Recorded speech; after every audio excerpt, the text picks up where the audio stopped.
আমি জানি এক পাশের আছে। তো ওখানে যেটা সমস্যা হয়েছিল যে ওখানে দুজন সরবরাহের প্রস্তাব দিয়েছিলেন, তারা তারা আদালতে গেছিলেন, এক পার্টি আদালতে গেছে। এক পক্ষ আদালতে, এবং খুব প্রভাবশালী, আমার কারো নাম বলা আমার উদ্দেশ্য না, তারা আদালতে গেছিলেন।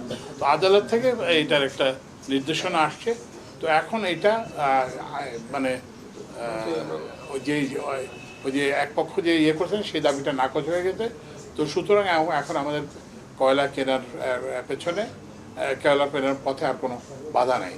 তো আমাদের যে এটা যে এইটা তো কোম্পানি আছে, তো কোম্পানির চেয়ারম্যান, আমাদের কোম্পানির একজন ডাইরেক্টর আমাদের সঙ্গে এখানে আসছেন। তো ওনারা মিলে এটা সহসা একটা সিদ্ধান্ত দেবেন, এবং কয়লার ব্যাপারে একটা সিদ্ধান্ত হবে। আমি বলতেছি না যে বড় করা যাবে না, কিন্তু এটা এমনভাবে করতে হবে এটা সম্পূর্ণ সুবিধা যাতে পাওয়া যায়।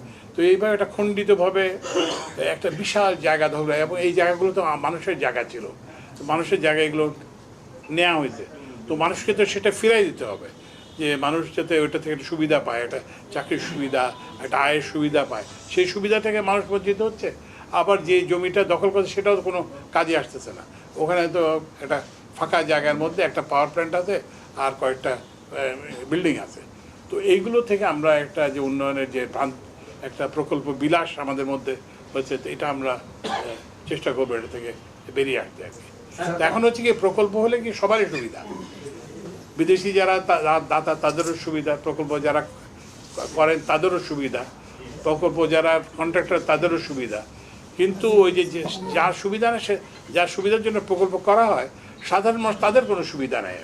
তো ওই জন্য আমরা এই দুই জিনিসটাকে একত্র করার চেষ্টা করবো আর কি, যে ওই যারা প্রকল্প করেন তাদের সুবিধা, কিংবা যারা প্রকল্পের ঠিকাদার তাদের সুবিধা, কিংবা বিদেশি দাতাদের সুবিধা হবে, সেটার জন্য তো প্রকল্পের উদ্দেশ্য হওয়া উচিত না।